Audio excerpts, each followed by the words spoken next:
আলহামদুলিল্লাহি রাব্বিল আলামিন ওয়াস সালাতু ওয়াস সালামু আলা সাইয়্যিদিল মুরসালিন আম্মা বা'দ ফাআউযু বিল্লাহি মিনাশ শাইতানির রাজীম বিসমিল্লাহির রহমানির রহিম আসসালাতু ওয়াস সালামু আলাইকা ইয়া রাসূলুল্লাহ ওয়া আলা আলিকা ওয়া আসহাবিকা ইয়া হাবিবাল্লাহ আসসালাতু ওয়াস সালামু আলাইকা ইয়া নবিয়াল্লাহ ওয়া আলা আলিকা ওয়া আসহাবিকা ইয়া নূরাল্লাহ। প্রিয় দর্শক শ্রোতা, আলহামদুলিল্লাহ, আল্লাহ পাক রব্বুল আলামিনের দরবারে লক্ষ কোটি শুকরিয়া আদায় করছি। আল্লাহ পাক আবারও একটিবার আপনাদের সামনে মাদানী চ্যানেল বাংলা এর ধারাবাহিক অনুষ্ঠান দ্বীনি শিক্ষার আগ্রহ ও প্রচেষ্টা এর মধ্যে উপস্থিত হওয়া। দর্শক শ্রোতা, আপনারা সবাই জানেন আমরা এই অনুষ্ঠানের মাধ্যমে ইলমি দ্বীন সম্পর্কিত কিছু গুরুত্বপূর্ণ বিষয় নিয়ে আলোচনা করা হয়। ইনশাআল্লাহ আজকে আমরা একটি গুরুত্বপূর্ণ বিষয় নিয়েছি, যা বিশেষ করে যারা আমরা স্টুডেন্ট রয়েছি, পড়াশোনা করে স্টাডি করি, প্রত্যেকের জন্য অত্যন্ত জরুরি। আসুন আমরা আমাদের আলোচ্য বিষয়ের দিকে যাওয়ার পূর্বে রাসূল করিম রউফুর রহিম সাল্লাল্লাহু আলাইহি ওয়া আলিহি ওয়াসাল্লামের উপর দুরূদ শরীফ পাঠ করার অসংখ্য অগণিত ফজিলত এবং বরকত রয়েছে। আল্লাহ পাকের সর্বশেষ নবী মুহাম্মদুর রাসূলুল্লাহ সাল্লাল্লাহু আলাইহি ওয়া আলিহি ওয়াসাল্লাম ইরশাদ করেন, মান সাল্লা আলাইয়া ইয়াউমাল জুমআতি কানাত শাফাআতান লাহু ইনদি ইয়াউমাল কিয়ামা। অর্থাৎ যে আমার প্রতি জুমার দিন দরুদ শরীফ পাঠ করবে, আমি কিয়ামতের দিন তার শাফাআত করব। সুবহানাল্লাহ, সুবহানাল্লাহ। আল্লাহ তাআলা আমাদেরকে অধিক পরিমাণে দরুদ শরীফ পাঠ করার তৌফিক দান করুন। সাল্লু আলাল হাবিব সাল্লাল্লাহু তাআলা আলা মুহাম্মদ সাল্লাল্লাহু তাআলা আলাইহি ওয়া আলিহি ওয়াসাল্লাম। আমরা ধারাবাহিকভাবে ইলমি দ্বীন শিক্ষার বিষয়ে কিছু গুরুত্বপূর্ণ বিষয় আছে, হয়তো আমরা অনেকে সেটা জানি না। তো না জানার কারণে সেই বিষয়গুলি থেকে, অর্থাৎ সেই বিষয়গুলিকে গুরুত্ব দেওয়ার ক্ষেত্রে আমরা উদাসীন রয়েছি। তো এই ক্ষেত্রে আজকে আমরা যে বিষয়টা নিয়েছি, যেমন আমরা গত অনুষ্ঠানে একজন উস্তাদকে কিভাবে সম্মান করতে হবে, এভাবে আর কিছু বিভিন্ন গুরুত্বপূর্ণ বিষয় নিয়ে আমরা আলোচনা শ্রবণ করেছি। দেখুন, উস্তাদের সম্মানের পাশাপাশি একজন ছাত্র ইলমে দ্বীনকে সম্মান করতে হবে, এবং ইলমে দ্বীনের সম্মান কিভাবে করতে হবে সেটা আমরা হয়তো মোটামুটি জেনেছি। তো ইলমে দ্বীনকে সম্মান করার সম্পর্কটা কিতাবের সাথে। দর্শক শ্রোতা, আমরা যদি দেখি, আমরা ইলমে দ্বীন অর্জন কোত্থেকে করি? কিতাব থেকে, উস্তাদের মাধ্যমে। যেভাবে উস্তাদকে সম্মান করা, রেসপেক্ট করা, আদব করাটা আমাদের জন্য জরুরি, অত্যন্ত জরুরি, একইভাবে একজন ছাত্রের জন্য কিতাবকে সম্মান করা, তার বইকে সম্মান করা অত্যন্ত জরুরি। আসুন আমরা আজকে এই বিষয় সম্পর্কে সংক্ষিপ্ত কিছু আলোচনা শ্রবণ করব। আমি অনুরোধ করব ভালো নিয়ত সহকারে শুরু থেকে শেষ পর্যন্ত এই অনুষ্ঠান দেখার জন্য। দর্শক শ্রোতা, প্রথমত যেটা আমাদের করণীয়, একজন ছাত্রের উচিত সে যেন যখন কিতাব ধরবে, যদি সম্ভব, যতটুকু সম্ভব, সেই জন্য পবিত্রতা অর্জন করার মাধ্যমে, অর্থাৎ অজু অবস্থা যেন থাকে।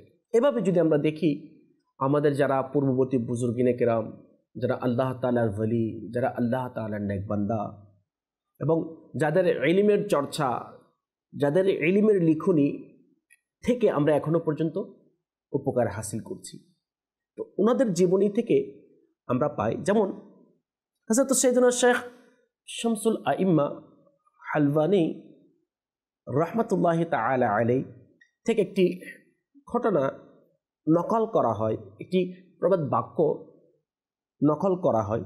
তিনি বলেন যে, আমি ইলমের যে খাজানা, যে সম্পদ অর্জন করেছি, এটার মূল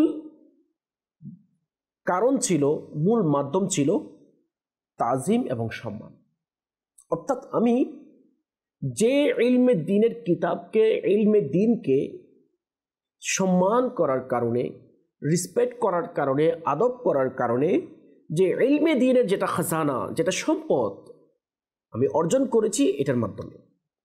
এরপরে তিনি বলছেন যে আমি কখনো ওযু করা ব্যতীত কাগজে হাত লাগাতেন না। তাহলে দর্শক শ্রোতা দেখুন, যিনি রহমতুল্লাহ তাআলা আলাইহি, আল্লামা হালওয়ানী রহমতুল্লাহ তাআলা আলাইহি, যে ওযু ছাড়া কাগজের মধ্যে হাত দিতেন না, তাহলে উনি কোন পর্যায়ে কতটুকু কিতাবকে, ইলমে দ্বীনকে সম্মান করতেন। আল্লাহ তাআলা আমাদেরকে এভাবে যে পবিত্রতা সহকারে, ওযু সহকারে দ্বীনি কিতাব স্পর্শ করা, ওই কিতাব থেকে জ্ঞান অর্জন করা, যখন আমরা ক্লাসের মধ্যে বসবো, যখন আমরা যে গ্রুপ স্টাডি করার জন্য বসবো, বা মুতাআলা যেটাকে বলা হয় স্টাডি করার জন্য যখন আমরা বসবো, আমরা চেষ্টা করব যে ওযু সহকারে বসার জন্য। কারণ এটা হচ্ছে যে ইলমে দ্বীনকে সম্মান করা, কিতাবকে সম্মান করা। দর্শক শ্রোতা, যেমন হযরত সাইয়েদনা ইমাম সরখানি রহমতুল্লাহ তাআলা আলাইহি একটি ঘটনা জীবনের মধ্যে পাওয়া যায়, মানে কীভাবে উনি কিতাবকে সম্মান করতেন, ইলমে দ্বীনকে সম্মান করতেন। একদিন রাতে এক সময় যে ওনার পেট অসুস্থ হয়ে যায়, পেটের মধ্যে সমস্যা দেখা দেয়, কিন্তু ওনার অভ্যাসের মধ্যে ছিল উনি যে রাতের বেলায় কিতাব স্টাডি করতেন, মুতালা করতেন, অধিক পরিমাণে পড়তেন। কিন্তু দুর্ভাগ্যক্রমে ওই দিন রাতে ওনার একটু অসুস্থতা পেটের মধ্যে হয়ে গেল, অর্থাৎ অসুস্থতা অনুভব করল, পেট অসুস্থ হয়ে গেল পেটের মধ্যে। তখন কিতাবের মধ্যে আসছে যে হযরত সাইয়েদনা ইমাম সরখানি রহমতুল্লাহ তাআলা আলাইহি 17 বার ওযু করেছিলেন। কয়বার? 17 বার।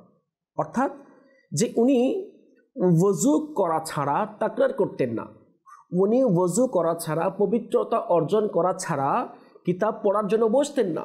দেখুন দর্শক শ্রোতা, বিশেষ করে যারা আমরা তালিবে ইলম রয়েছে, ইলমে দ্বীনের শিক্ষার্থী রয়েছি, আমাদের একটু চিন্তা করার বিষয় যে আমাদের যারা পূর্ববর্তী বুজুর্গ, যারা এত বড় বড় আলেমে দ্বীন, দ্বীনি জ্ঞান অর্জন করেছেন, যাদের কিতাব আমরা পড়ছি, যাদের লেখনী পড়ার মাধ্যমে আমরা উপকার হাসিল করছি, আমরা নিজেরা জ্ঞান অর্জন করছি, আর ওনাদের আখলাকের মধ্যে ছিল, ওনাদের চরিত্রের মধ্যে ছিল যে ওই কিতাবকে সম্মান করার ক্ষেত্রে এভাবে এসেছে যে আমরা জেনেছি যে ইমাম সুরখানি রহমতুল্লাহ তাআলা আলাইহি ওই রাতে 17 বার ওযু করেছিল।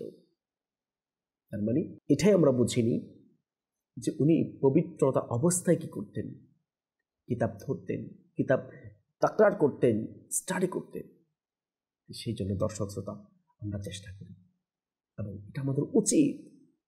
কারণ আমি যে কিতাব থেকে, যেই সাবজেক্ট থেকে আমি জ্ঞান অর্জন করব, যদি ওইটাকে যদি যথাযথ সম্মান না করি, ওইটাকে যদি আমরা যথাযথ রেসপেক্ট না করি, তাহলে এটাই সত্য বাস্তব যে আমরা ওই কিতাব থেকে যথাযথ জ্ঞান অর্জন করার মাধ্যমে আমরা আলোকিত হতে পারবো না, নিজে উপকার হাসিল করতে পারবো না। দর্শক শ্রোতা, আমরা যদি আমাদের বুজুর্গানে দ্বীনের যে জীবনী যদি দেখি, স্টাডি করি, একটা জিনিস আমরা দেখতে পাবো, সেটা হচ্ছে ওনারা সবসময় ওযু অবস্থায় থাকাটা বেশি পছন্দ করতেন। কেন? রাসূল পাক সাল্লাল্লাহু আলাইহি ওয়াসাল্লাম হাদিস মুবারাকের মধ্যে বিভিন্ন রাওয়ায়াতের মধ্যে বর্ণনা করেছেন, অর্থাৎ সবসময় ওযু থাকার ফজিলত কি, এর মর্যাদা কি আমরা জানি। তো ওদিকে যাব না, তো বেশি কি পবিত্র অবস্থায় থাকতেন, কারণ বেশি মহব্বত করছেন, পবিত্রতা অবস্থায় থাকাটা কেন ওনারা পছন্দ করতেন। যেমন কিতাবের মধ্যে আসছে ইলমে দ্বীন হচ্ছে নূর, ইলমে দ্বীন হচ্ছে নূর, আলো, এবং ওযু হচ্ছে একটি নূর, আলো। তো যখন মানুষ ওযু করার মাধ্যমে ইলমে দ্বীন শিখবে, যখন পবিত্রতা অবস্থায় ইলমে দ্বীন অর্জন করবে, কিতাবের মধ্যে বলা হচ্ছে ওই ইলমে দ্বীনের যেটা নুরানিয়ত, ওইটা আরো বেশি বৃদ্ধি পায়। বেড়ে যায়।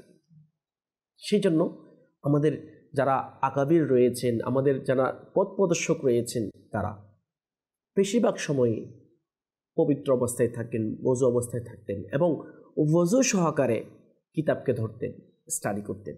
আল্লাহ তাআলা আমাদেরকে পবিত্র অবস্থায় যে কিতাবের সম্মানের ক্ষেত্রে, তাজিম করার ক্ষেত্রে পবিত্র অবস্থায় থাকার এবং ওই অবস্থায় কিতাব ধরার এবং স্টাডি করার সেই তৌফিক আল্লাহ তাআলা আমাদেরকে দান করুন, আমিন।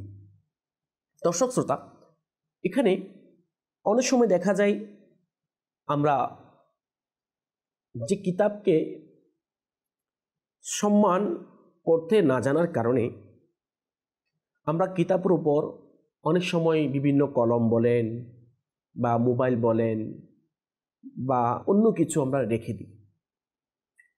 কিতাবের মধ্যে আসছে এটা আদবের খিলাফ।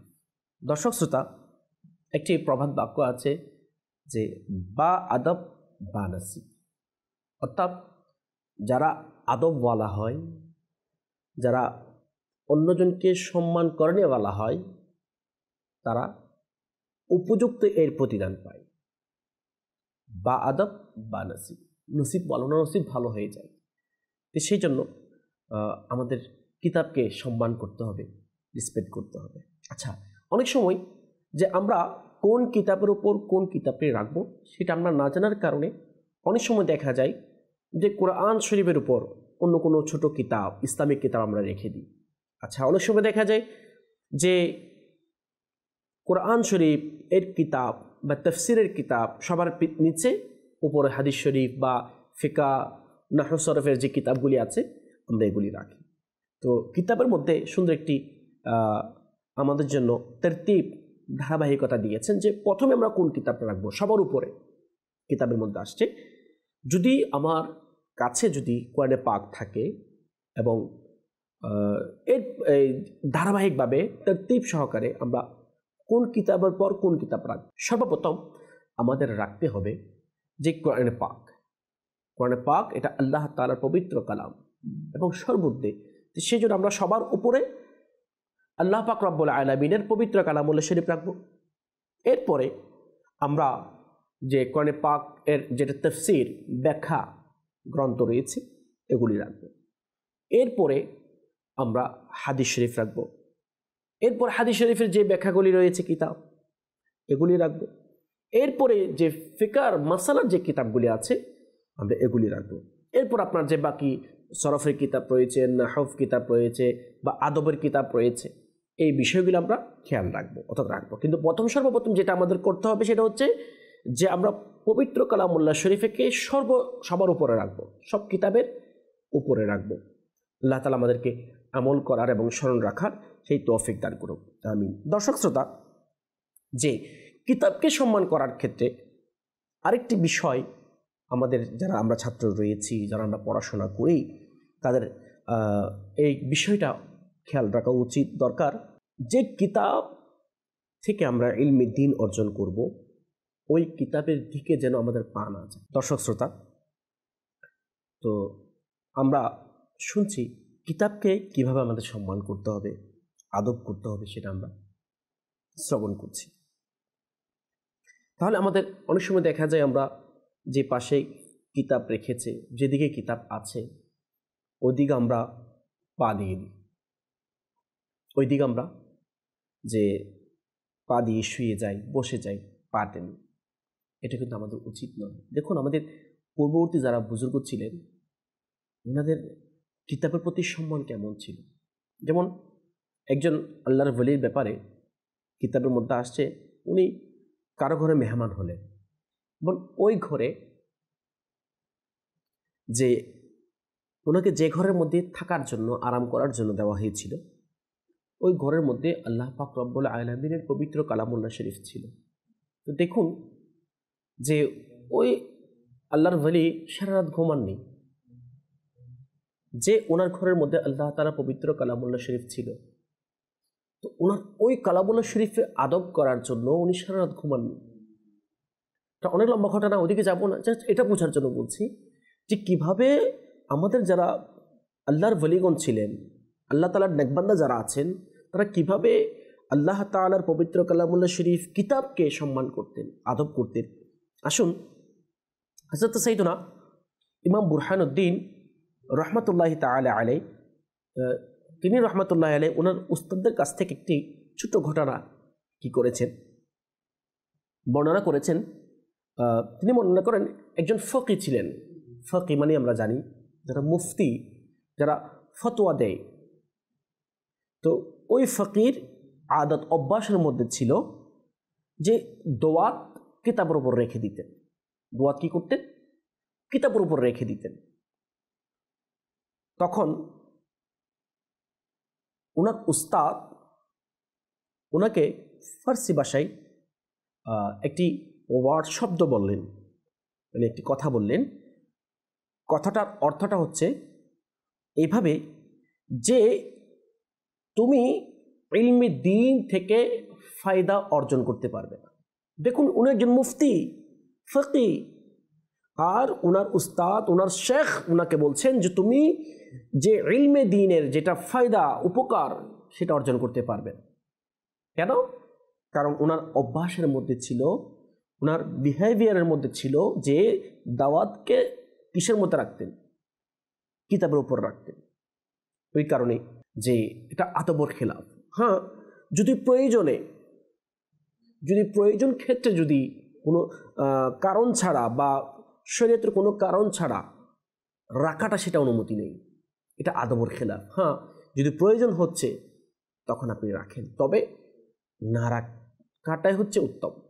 আফজাল হচ্ছে কি না রাখাটাই, কারণ কিতাবের একটা আদব রয়েছে, সম্মান রয়েছে। আলহামদুলিল্লাহ, ওই আদব, ওই কীভাবে সম্মান করব আমরা, কিতাবকে আদব করব, ওই শিক্ষা আমার শেখ তরিকাত আমির আহলে সুন্নাত আমাদেরকে দিচ্ছেন। আসুন, আমার আমির আহলে সুন্নাত কীভাবে কিতাবকে সম্মান করতেন, কতটুকু সম্মান করতেন, ওনার জীবনের মধ্যে পাওয়া যায়। 2006 সালের একটি ঘটনা। উনি ইশরাক এবং চাস্তের নামাজ পড়ে। দর্শক শ্রোতা, আমরা সবাই শিক্ষা নিই যে আমাদের কিভাবে কিতাবকে সম্মান করা দরকার। কারণ ইলমে দ্বীন অর্জন করার অন্যতম একটি মাধ্যম হচ্ছে সেটা কিতাবকে সম্মান করা, ইলমে দ্বীনকে সম্মান করা। তো আমার আমির আহলে সুন্নাত যে ইশরাক চাস্তের নফল নামাজ আদায় করার পর আমির আহলে সুন্নাতের দৃষ্টি একটি দ্বীনি কিতাবের উপর পড়ে। যে কিতাব অর্থাৎ যেই কলমের মাধ্যমে যে কোনো কিছু ভুল হলে সাদা মার্কার পেন যেটাকে বলা হয়, অর্থাৎ যেটাকে ভুল হলে সেটাকে মোছা হয় সাদা কালি দিয়ে, ওই কলমটা কিতাবের ওপর রাখা ছিল। দর্শক শ্রোতা, আমার আমির আহলে সুন্নাত যখন ওই কিতাবের ওপর ওনার দৃষ্টি পড়লেন এবং দেখতে পেলেন একটি যে সাদা কালির কলম, যেটা দ্বারা আমরা মুছি, কোনো কিছু ভুল হলে সেটাকে আমরা কি করি? মুছে দিই। তো তখন ওই কিতাব থেকে কলমটি সরানোর সময় কিছুটা এভাবে আমার আমির আহলে সুন্নাত বলেছেন, দ্বীনি কিতাবের উপর কোনো কিছু রাখা এটা আদবের খেলাফ। ওই দ্বীনি কিতাবের আদবের প্রতি খেয়াল রাখা এটা একটা অনেক বড় সৌভাগ্যের বিষয়। এটাকে বলছেন আমার আমির আহলে সুন্নাত বলছেন। তো উনি আরও কিছু মাদানী ফুল দিচ্ছেন। আমরা সচরাচর দেখা যায় যে আমরা দ্বীনি কিতাবকে সম্মান করার ক্ষেত্রে আমরা উদাসীন। এই কথাটা আমার আমির রাসূল বলছেন। সচরাচর দেখা যায় আমরা এহতিয়াত করি না, আমরা তো কেয়ারফুলি হই না দ্বীনি কিতাবকে সম্মান করার ক্ষেত্রে। বাস আমার মন চাইছে, আমি প্রয়োজন নাই, কিন্তু এরপর আমরা দ্বীনি কিতাবের উপর বা কলম হোক, মোবাইল হোক বা অন্য কিছু জিনিস আমরা রেখে দিই। কিন্তু আমার আমির আহলে সুন্নাত বলছেন একটি ঘটনা এভাবে যে দাওয়াত ইসলামী প্রতিষ্ঠিত করার আগে যখন একটি ঘটনা আমার আমির আহলে সুন্নাতের মনে পড়েছেন, কমবেশ 27 বছর হয়েছে কিতাবের মধ্যে লিখছেন আমার আমির আহলে সুন্নাত বলছেন যে একজন ব্যক্তির সাথে আমির আহলে সুন্নাতের সাথে মোলাকাত হলো। একজন ব্যক্তির সাথে যে আমির আহলে সুন্নাতের সাথে সাক্ষাৎ হলো। যখন আমির আহলে সুন্নাত ওই ব্যক্তির সাথে কথাবার্তা বলছিলেন, ওই কথাবার্তা বলা অবস্থায় যে আমরা হাদিস শরীফ একটি প্রসিদ্ধ কিতাব মিশকাত শরীফ উনি এমনভাবে নিচে রাখলেন যেটা আমির আহলে সুন্নাত বলছেন যে আমার মুখ দিয়ে মানে আমি আশ্চর্যবোধ হয়ে গেলাম যে কীভাবে এটা সম্ভব হলো যে এভাবে মিশকাত শরীফের হাদিস শরীফের কিতাবকে নিচে রাখা। তো আমির আহলে সুন্নাত বলছেন, তখন আমি খুব বেশি কষ্ট পেলাম, আমি আমার অন্তরের মধ্যে অনেক বেশি কষ্ট পেলাম। তো আমির আহলে সুন্নাত বলছেন যে আমি এখনো পর্যন্ত যদি ওই ঘটনা আমার স্মরণ আসে, তখন আমার দিলের মধ্যে কষ্ট অনুভব করি আমি, কি যে ওই মিশকাত শরীফ নিচে রাখার কারণে কতটুকু কষ্ট আমির আহলে সুন্নাত পেয়েছেন। তাহলে দর্শক শ্রোতা, যে আমার আমির আহলে সুন্নাতের দিলের মধ্যে যে কিতাবকে সম্মান করা কতটুকু ছিল, কেমন ছিল, আমির আহলে সুন্নাত আমাদেরকে শিক্ষা দিচ্ছেন যে হ্যাঁ, আমরা কিতাবকে সম্মান করি, যে কিতাব থেকে আমি জ্ঞান অর্জন করছি, হ্যাঁ যেটার মাধ্যমে আমি লিখছি। আমরা অনেক সময় যে খাতা লিখি, আমরা ওই খাতার উপরে লেখার মাধ্যমে আমি আমার জ্ঞানকে প্রকাশ করছি, কিন্তু ওই খাতাকেও আমরা সম্মান করি না। দেখুন, একজন ছাত্রের উচিত কিতাব, কলম, খাতা, এই যে ইলমি দ্বীন অর্জন করার জন্য যে যে বিষয়গুলি দরকার, প্রত্যেকটা বিষয়কে সম্মান করা, রেসপেক্ট করা একজন ছাত্রর উচিত, জরুরি, কিন্তু আমরা করি না। আল্লাহ তাআলা আমাদেরকে যে যথাযথভাবে যে সম্মান করার, কিতাবকে রেসপেক্ট করা, আদব করা, সেই তৌফিক আল্লাহ তাআলা আমাদেরকে দান করুন, আমিন। আরেকটি, আমরা আমির আহলে সুন্নাতের কিতাবের প্রতি আদব কেমন ছিল এটা বলে ইনশাআল্লাহ আমরা আজকের মতো অনুষ্ঠান শেষ করবো, যেহেতু সময় শেষ পর্যায়ে চলে এসেছে। দর্শক শ্রোতা, একজন ইসলামের বর্ণনা করেন, ওনার সৌভাগ্য অর্জন হয়েছে আমির আহলে সুন্নাতের সাথে জাল মদিনা হওয়া, অর্থাৎ হজ করতে যাওয়ার সৌভাগ্য অর্জন করেছেন। তিনি বলতে লাগলেন, একদিন মক্কা শরীফের মধ্যে ওনারা অবস্থান করছেন, ঠিক একইভাবে আমির আহলে সুন্নাত ইশরাক এবং চাস্তের নওয়াফিল নামাজ আদায় করার পর উনি হঠাৎ দাঁড়িয়ে গেলেন এবং দাঁড়িয়ে ওনার সামনে একটি দ্বীনি কিতাবের উপর ওনার নজর যায়, দৃষ্টি যায়। ওই কিতাবের বরাবরই একটি চাদর ছিল, যে চাদর ওই কিতাবের উপর এসে পড়ে গেল। তখন আমির আহলে সুন্নাত দেখুন কিতাবকে কেমন সম্মান করছেন, কেমন আদব করছেন। আমার আমির আহলে সুন্নাত ওই চাদরটাকে সরিয়ে কিতাবটাকে হাতে নিলেন। হাতে নেওয়ার পর ওই কিতাবকে চোখের মধ্যে লাগালেন, চুমু খেলেন এবং মাথায় নিলেন। দেখুন আদব, ওই কিতাবকে চোখে লাগালেন, চুমু খেলেন এবং মাথার উপর নিলেন, আদব সহকারে আবার ওই স্থানের মধ্যে রেখে দিলেন।